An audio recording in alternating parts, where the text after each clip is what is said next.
Hello दोस्तों, समझते हैं कि लेटेंट हीट क्या होता है।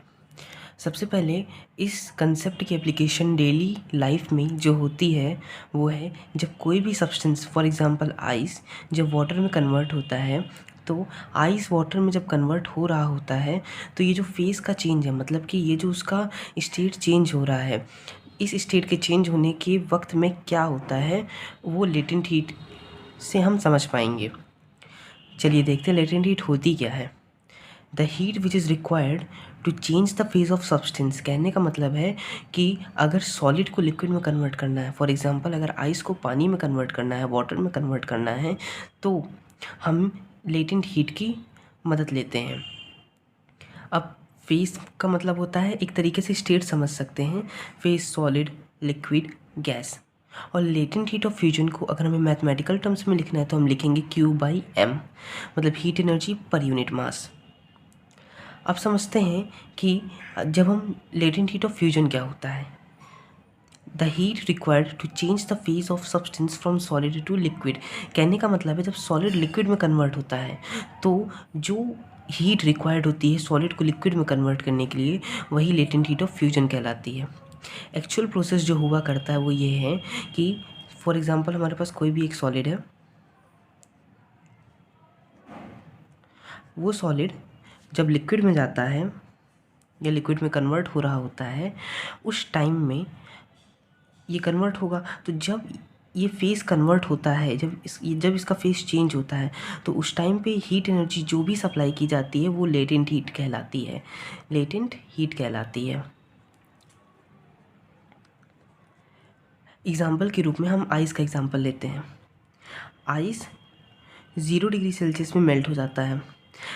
0 डिग्री सेल्सियस में आने के बाद जब अब उसे एक्सेस हीट दी जाएगी ना, जब वो वाटर में कन्वर्ट होता है, तो उस टाइम पर उसका टेम्परेचर नहीं बढ़ता है, बट वो जो हीट हम दिया करते हैं वो उसका फेस चेंज करने में काम करती है।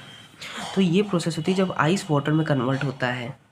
सपोज़ करिए हमने आइस को ले लिया है -5 डिग्री सेल्सियस में, -5 डिग्री सेल्सियस से 0 डिग्री सेल्सियस तक तो उसका टेम्परेचर कम हुआ, हम हीट दे रहे थे।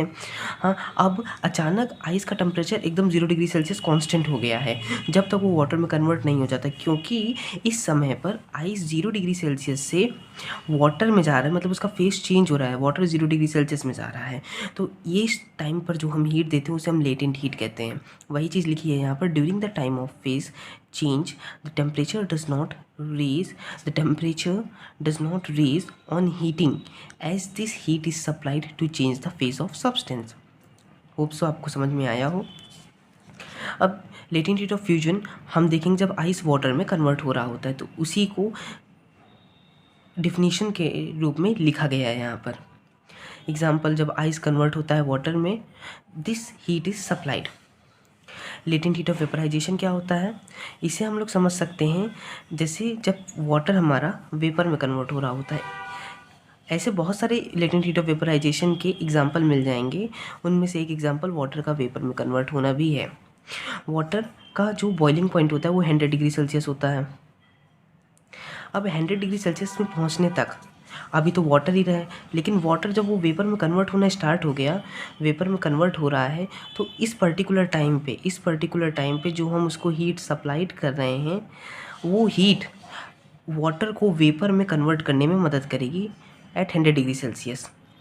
इसी को हम लोग लेटेंट हीट ऑफ वेपराइजेशन कहते हैं। The heat energy which is required to change the phase of substance from liquid to gas is known as latent heat of vaporization.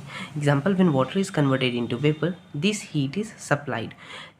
Latent heat of vaporization is equals to Q/m, heat energy per unit mass। Hope so आप लोगों को latent heat of fusion और latent heat of vaporisation समझ में आया हो। ये concept हम लोग क्लास 9th में पढ़ते हैं, as well as class 11th में भी ये आता है। Thank you.